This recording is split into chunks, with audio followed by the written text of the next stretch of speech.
سلام كما تمشي خبركم تغطات تليفون وير تي في ساعة شعتا خيلون لهم سنبا شوعاتكم بوستدالو زينام سنادو نفيلم مالونا ساعاتكم تستنح زين زغربن ميكال حرقو فلما قم يكنت بتاتو فيلم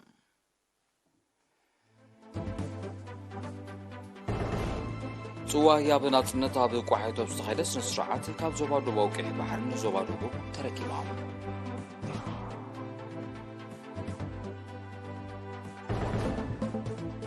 توتاونت حرشان بدنفع ورس نفلطاوي سنفلطتاوي ميلاتات كسرحلو وابارون تاسغرو ركم مزخاخر غريبو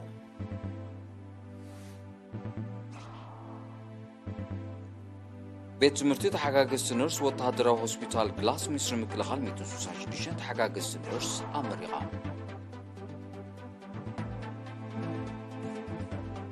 ابو زيناتات وصاي محبر هاجرات عرب أرسكيلون صنح عبالنت سوريان عم نقول كم زملاء صافيتو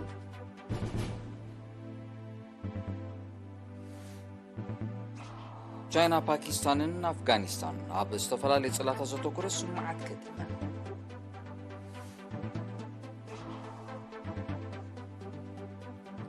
عب كفل هاجر تكساس مستخايدة متقعد فوكس برات بمرود شعات الصوات تغطي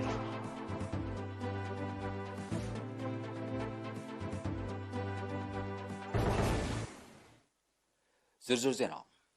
بعشرين ربعة ميازيا كاب تاريخاوي تنقفا سيمنا وكيح بحر زنقلت وهي بناتنت بسلاسة ميازيا بتيعوب ستخايدة سنة سرعات ندوبا وكيح بحر كم تركب الذكريوم انه دوما لوبي نزوبا دوبوب تركبا نايسار ساي زوبا عدت فلي مالام وكليرينا فيلمون تكابو ملك عصابتام زدالو تحسو غير مسكال كرسكير كاوروبوي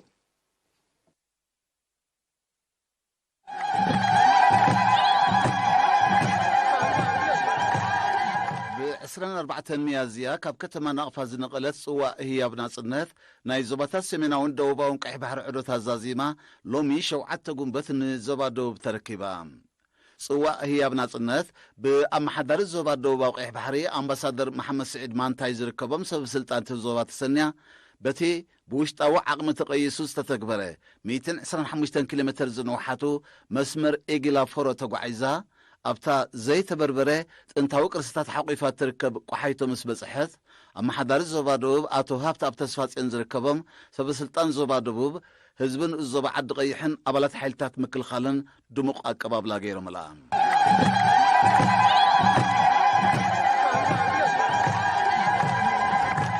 أبتا كما بلشاوعك في الزبان قدمي لدى كريستوس جمر انتاو قرصتات ناي أخاو حسائل مقابرات انتاو ديغان كال انزت قلل لشوعات 250 قرصتات زحقفت قحيتو ابستقبر سنة سرعات امباسادر محمد سعيد مانتاي نتا كاب دفعات نقفان دحتو من زتوزده هي بناس النت زحزت صوا نعم محداري زبادو باركبوا ابتي معروق نايمر خاب سنة سرعات اما حداري زبادو اتو هابتا بتسفاس انا بزسمعو قال صوا هي بناصنت ناي زوباتات سميناون دوباون قح بحر عدوت هزازيما ابتا ጥንታው ቅርስታትን ዓሚቕ ታሪኽን ዓቂባ ዘላ ቋሓይቶ ናብ ዞባ ደቡብ ምርከባ ዓሚቕ ትርጉም ከም ዘለዎ ብምጥቃስ ክቡር ሓመድ ዝዓቀበት ጽዋእ ንቕበል ምህላውና ሓበን ይስምዓና ኢሉ ጽዋእ ህያብ ናጽነት ካብ ቋሓይቶ ናብ ዞባ ደቡብ ጉዕዞኣ ብምፍላም ከተማ ዓዲ ቀይሕ ኣብ ዝበጽሐትሉ ህዝቢ ሰራዊትን ተምሃሮን ብውዑዕ መንፈስ ብሰልፊ ክቕበልዋን ከለዉ ኣመሓዳሪ ዞባ ደቡብ ንኣመሓዳርን ዞባ ዓዲ ቀይሕ ኣቶ ሃብታይ ተስፋዝጊ ኣረኪብዋ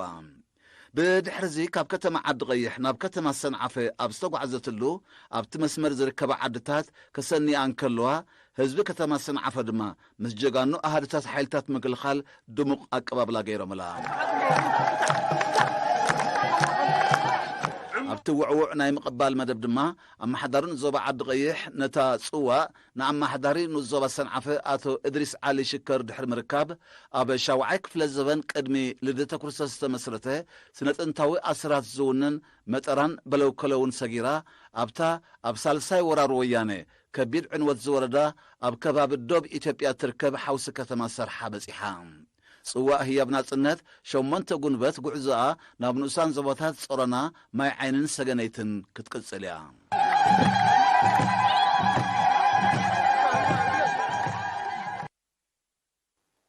ناب كالزين ابسن سغرم ኣብ ዞባ ጋሽባርካ ሕርሻዊ እቶታውነት ንምድንፋዕ ውህድ ስነ ፍልጠታዊ ሜላታት ብዕቱብ ክስራሓሉ መዘኻኸሪ ቀሪቦም ብዛዕባ እዚ በዓል ብዝተኻየደ ርክብ ሞያውያን ወኪል የሪና ኣካል መብራቱ ዘዳሎ ትሕዝቶሎ ፍርቱን ዓንዶም ከተቕርቡ እያ ሕርሻዊ እቶታውነት ብመጠንን ዓይነትን ንምድንፋዕ ውሁድ ስነ ፍልጠታዊ ሜላታት ብዕቱብ ክስርሓሉ ብሓሙሽተ ጉንበት ኣብ ባረንቶ ኣብ ዝተገብረ ርክብ ክኢላታት ሕርሻ መዘኻኸሪ ቀሪቦም እቲ ሚኒስተር ሕርሻ ኣቶ ኣረፋይ ነበርሀ ኣመሓዳሪ ዞባ ጋሽባርካ ኣምባሳደር ማሕሙድ ዓሊ ሑረይ ላዕለዎት ሓለፍቲ ሚኒስትሪ ሕርሻን ምምሕዳር ዞባን ዝተሳተፍዎ ርክብ ገስጋስ ናይቲ ኣብ ዞባ ጋሽባርካ ዝሰላሰል ዘሎ ንጥፈታት ምዕቃብ ማይን ሓመድን ልምዓት መስኖን ሕርሻዊ ትሕተ ቅርፂ ልምዓት ቡቕሊ ሃብቲ እንስሳን ቁፅፅራዊ ስራሓትን ንምግምጋም ዝዓለመ እዩ ነይሩ ወኪል ክፍሊ ሕርሻን መሬትን ጋሽባርካም ኣቶ ሓጎስ ገብረ ማርያም ኣብዝሃቦ ቃል እቲ ዞባ ሰፊሕ ሕርሻዊ ንጥፈታት ዝካየደሉ ከም ምዃኑ መጠን እቶት ንምኽባት ንሓረስቶት ስነ ፍልጠታዊ ምኽርን ደገፍን ብምልጋስ ግብራውን ተለክዓን ለውጢ ዘምፅእ ስራሕ ንምትግባር ዘሎ ድልውነት ልዑል ምዃኑ ኣረጋጊጹ ኪላታት ብወገኖም በብዓውዱን ዘካየድዎ ንጥፈታት ኣወሃሂዶም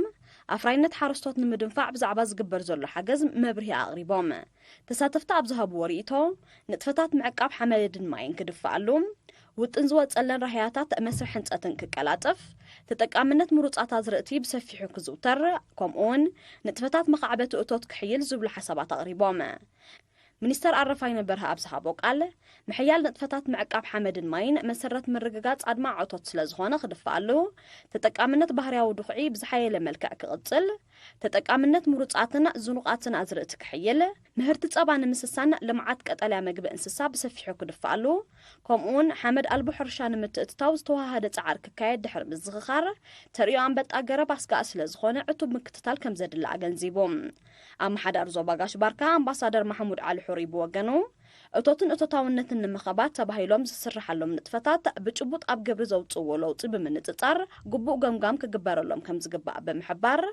ኣብ ክረምታዊ ይኹን መስኖኣዊ ሕርሻ ክረአ ዝጸንሐ ናይ ምክራይ ልምዲ ንምኽዕባት እቶት ብኣሉታ ይጸሉ ስለ ዘሎ ንምእራሙ ብዕቱብ ከም ዝስራሕ ኣረጋጊጾም ዓስራይ ፌስቲቫል ኮሌጅ ንግድን ማሕበራዊ ስነ ፍልጠትን ዓዲ ቀይሕ ፍልጠት ዕጥቅና ልምዓት ዕላማና ብዝብል ቴማ ብሰለስተ ግንቦት ተዛዚሙ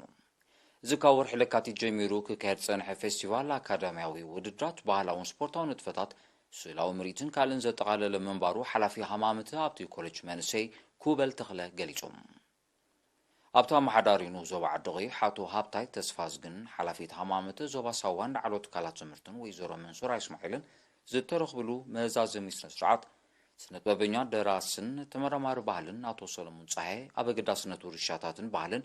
ዘተኮረ ኣብ መጽናዕቲ ኣፋውያታ ዝተመርኮሰ ሰፊሕ መብርሂ ሂቡ ዲን ኮሌጅ ንግድን ማሕበራዊ ስነ ፍልጠትን ዶክተር ስቲፋኖስ ሃይለማርያም ኣብ ዘስምዑ ቃል ስፖርት ባህልን ፍልጠትን ጠቀስ ውድድራት ከምኡውን ምህዞ ሰንዓ ቀባን ካልእ ዓውድታትን ዘጠቓልል ፌስቲቫል ላዕሎት ትካላት ትምህርቲ ውፅኢቱ ካብ ዓመት ናብ ዓመት እናደመቐን ዕላሙ እናወቕዕን ይኸይድ ከም ዘሎ ኣብሪሁ መምሃራንን ተምሃሮን ኣብ ዝሃቦ ርእይቶ እቲ ንክልተ ዋርሕ ብመልክዕ ውድድር ዝተኻየደ መደባት ዓቕምን ብቕዓትን ተምሃሮ ዘፍትሽን ዘጉልሕን ከምኡውን ባይታ ምልዋጥ ተመክሮ ዘጣጥሕ ኣገዳሲ ምዃኑ ብምሕባር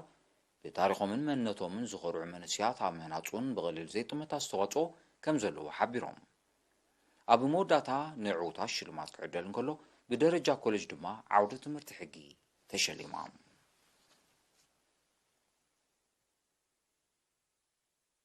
ኣብ ቤት ትምህርቲ ተሓጋገዝቲ ነርስ ወታደራዊ ሆስፒታል ግላስ ሚኒስትሪ ምክልኻል ንዓመትን መንፈቕን ብሞያ ተሓጋገዝቲ ነርስ ዝሰልጠኑ 84 ደቂ ኣንስትዮ ዝርከቡ 166 ኣባላት 33 ዙርያ ሃገራዊ ኣገልግሎት ብ4 ግንቦት ብሰርቲፊኬት ተመሪቖም ዳይሬክተር ናይታ ቤት ትምህርቲ መምህር ገብረ ብርሃን ሃብተ ገርግሽ ኣብ ዘስምዑ ቃል እታ ቤት ትምህርቲ መቐፀልታ ናይተን ኣብ ትሕቲ ሚኒስትሪ ጥዕና ዝነጥፋ ቤት ትምህርቲ ተሓጋገዝቲ ነርስ ምዃና ጠቒሱ ሚኒስትሪ ጥዕና ንመምሃሪ ዘገልግል መሳርሒታት ኣብ ምቕራብ ኣብያተ ትምህርቲ ተሓጋገዝቲ ነርስ ጊንዳዕ መንደፈራን ባሮንቱን ድማ ብኣካልን ሓሳብን ዝገበረሎም ምትሕብባር ኣመስጊኖም ወኪል ተመረቕቲ ብጊድያ ብዝተመረቑሉ ዓውዲ ትምህርቲ ሞያ ሕክምና ንህዝቦም ብተወፋይነት ከገልግሉ ዘለዎም ቅርብነት ብምርጋጽ እቲ ስልጠና ክዕወት ንዝጻዕሩ ኣካላት ብትግሃት ንዝመሃርዎ መምሃራንን ሞጊሶም ሜዲካል ዳይሬክተር ወታደራዊ ሆስፒታል ግላስ ሌተናል ኮሎኔል ዶክተር ኣርያ ተኽለ ሃይማኖት ድማ ተመረቕቲ ትምህርቶም ኣብ 2022 ክዛዝሙ እኳ ተነብሮም ብዝተፈላለየ ምኽንያታት ከም ተደናጎየ ይኹን እምበር እቲ ግዜ ተምሃሮ ዝያዳ ክመራመሩን ተበላሕነቶም ክዕብዩን ከም ዝሓገዞም ብምሕባር ሞያ ዓውዲ ሕክምና ከቢድ ሓላፍነት ስለ ዘሰክም ተመረቕቲ ብሕልና ክነጥፉ ኣዘኻኺሩ። ቤት ትምህርቲ ተሓጋገዝቲ ነርስ ወተሃደራዊ ሆስፒታል ግላስ ሚኒስትሪ ምክልኻል ካብ 2013 ጀሚራ ኣብ 4 ኮርሳት 188 ደቂ ኣንስትዮ ዝርከብዎም 354 ተምሃሮ ኣመሪቓላ። ኣብ ንኡስ ዞባ ሓጋዝ ስፖርታዊ ንጥፈታት ንምሕያል ተራን ኣበርክቶን መላእ ሕብረተሰብ ብሓፈሻ ተሳትፎ መንስያት ድማ ብፍላይ ክዓዝዝ ብ29 ሚያዝያ ኣብ ዝተኻየደ መኽፈቲ ስፖርታዊ ውድድራት ቅንናጽነት ጻውዒት ቀሪቡ። ኣብቲ ሓለፍቲ ፌደሬሽናት ዞባን ንኡስ ዞባን ከምኡውን መንስያት ዝተረኸብሉ መኽፈቲ ስነ ስርዓት ሓላፊ ባህልን ስፖርትን ኣቶ ፍረዝጊ ሓመድ ኣብ ዘስብሖ ቃል ንኹሎም ነቲ መደብ ዝወደቡ ኣካላት ድሕሪ ምምስጋን ስፖርታዊ ንጥፈታት ንኡስ ዞባ ሓጋዝ ንምብርባርን ንምሕያልን ዕቱብ ጻዕሪ ከም ዝካየድ ገሊጹ። ሓላፊ ጨንፈር ስፖርት ዞባ ዓንሰባ ኣቶ ዓብዱልውሃብ መሐመድ ዓሊ ብወገኑ ኣብ ንኡስ ዞባ ሓጋዝ ዝካየድ ንጥፈታት ስፖርት ሩይ ድኻማት ከም ዘለዎ ብምጥቃስ ንምብርባሩ ልዑል ተወፋይነትን ተገዳስነትን ስለ ዝሓትት ብዝለዓለ ክቕጽል ብምዝኻር ተወዳደርቲ መንስያት ክፈርዩ መድረኽ ዝጠልቦ እዋናዊ ሕቶ ምዃኑ ኣስሚሩሉ። እቲ ቅነ ግጥማት ኩዕሶ እግሪ መርበብን ከምኡውን ኣትሌቲክስን ቅድም ብሽክለታን ከም ዘጠቓልል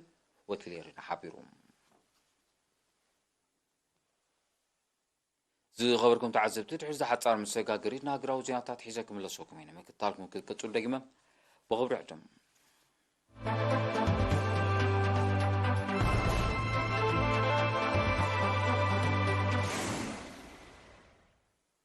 ዜናው መሰናዶ ኤርቲቪ ናውፅለ ክብራት ተዓዘብቲ ስለምክትታልኩም ኣዝየ መስግን። ዜና ወጻኢ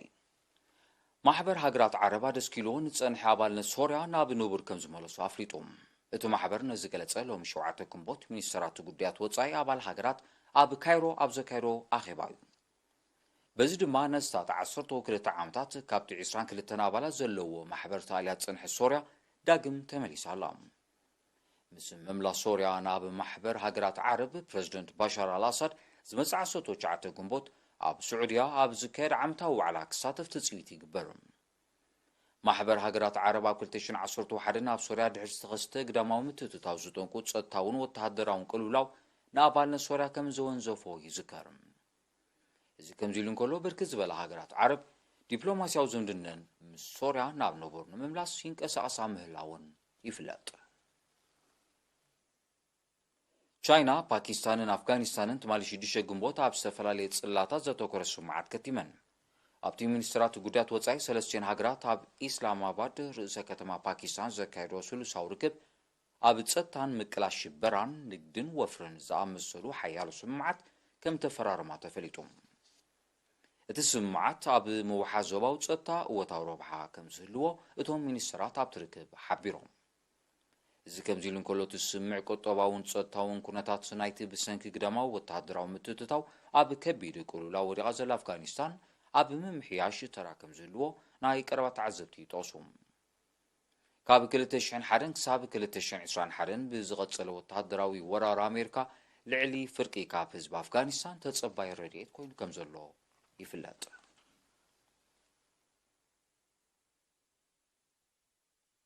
ትማሊ 6 ግንቦት ኣብ ክፍለ ሃገር ቴክሳስ ሕቡራት መንግስታት ኣሜሪካ ብዝተኻየደ መጥቃዕቲ ፎኪስ ብረት ፈጻሚኡ ሓዊስካ ብውሕዱ 9 ሰባት ተቐቲሎም። በቲ ኣብ ማእከል ዕዳጋ ዝተፈጸመ መጥቃዕቲ 7 ከም ዝቆሰሉ እውን ፖሊስ ቴክሳስ ሓቢሩ። መንቀሊ ናይቲ መጥቃዕቲ እኳ ዛጊድ እንተዘይተነጸረ ምቕጽልታ ናይቲ ብሕታዊ ዋንነት ብረትን ቁጠባዊ ጸገማትን ዘንቀሎ ተመሳሳሊ ተግባራት ክኸውን ከም ዝኽእል ይእመት። ኣሜሪካ ብደረጃ ዓለም ዝለዓለ መጠን መጥቃዕትታት ፎኪስ ብረት ዝካየደላ ኮይና ምህላዋ ዝጠቐሱ ጸብጻባት ኣብ 2021 ብዝተኻየደ መጥቃዕትታት ኣስታት 48,000 ኣብ 2022 ድማ ልዕሊ 49,000 ሰባት ከም ተቐትሉ የረዱ። ኣብቲ ሃገር ልዕሊ 390 ሚልዮን ጠበናጁ ኣብ ኢድ ውልቃውያን ሰባት ፋሕ ኢሉ ከም ዘሎ እዩ ዝጥቀስ። ናይ መወዳእታ ዜና ኣብ ምዕራባዊ ሸነኽ ካናዳ ተኸሲቱ ዘሎ ሓደጋ ባርዕ መሮር ከቢድ ንዋታውን ቁጠባውን ክሳራታት የውርድ ኣሎ። ኣብቲ ከባቢ ልዕሊ 100 ሓደጋታት ባርዕ ተኸሲቶም ምህላዎም ዝጠቐሱ ጸብጻባት ልዕሊ 120,000 ሄክታር ጫካ ከም እተሃሙኻ ረዲኦም። ብሰንኪ እቲ ዛጊድ ጠንቁ ዘይተፈልጠ ሓደጋ 10,000 ነበርቲ ካብ ኣባይቶም ተመዛቢሎም ኣለዉ። ኣብቲ ከባቢ ህጹጽ ናይ እዋን ሓደጋ ድንጋጌ ዘኣወጀ መንግስቲ ካናዳ ሰራዊትን ኣባላት መጥፋእቲ ሓውን ንምግቱ ምትሕብባሮም ከሐይሉ ጸዊዑ ኣብ ካናዳ ኣብ 2021 ብዝተኸስተ ሓደጋ ባርዑ መሮር ህይወት 500 ሰባት ከም ዝጠፍአን ኣማይታ 1,000 ሄክታር ጫካ ከም እተሃሙኸን ይዝከር እቲ ተደጋጋሚ ሓደጋታት ሳዕቤናት ክልማዊ ዋዒ ክኸውን ከም ዝኽእል እዩ ዝግለጽ ዘሎ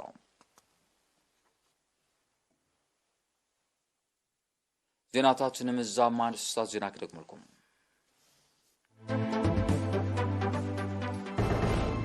ጽዋ ህያብ ናጽነት ኣብ ቋሒቱ ኣብ ዝተኻየደ ስነ ስርዓት ካብ ዞባ ደቡባዊ ቀይሕ ባሕሪ ንዞባ ደቡብ ተረኪባ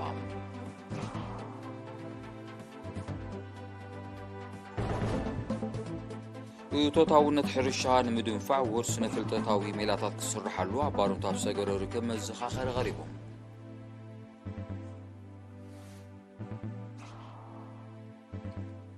ቤት ትምህርቲ ተሓጋገዝቲ ነርስ ወተሃደራዊ ሆስፒታል ግላስ ሚኒስትሪ ምክልኻል 166 ተሓጋገዝቲ ነርስ ኣመሪቓ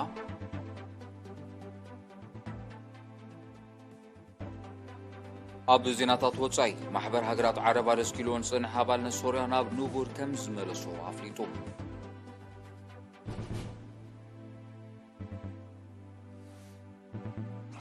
ቻይና ፓኪስታንን ኣፍጋኒስታንን ኣብ ዝተፈላለዩ ጽላታት ዘተኮረ ስምምዓት ከቲመን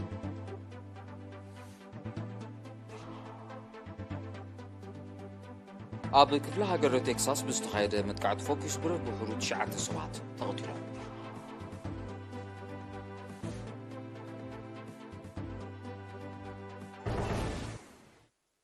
ዝኸበርኩም ተዓዘብቲ ንሎም ሸሰዳሉ ዜናዊ ምስነዱ ኣብዚ ፍጸም ስለምክታልኩም ኣዝየ መስክን ውድድር ታሪኻዊ ፍልጠት ቡያ መበል 55 ክፋለ ስዕባት ተቕርብያ ብወገነ ግን ሰላም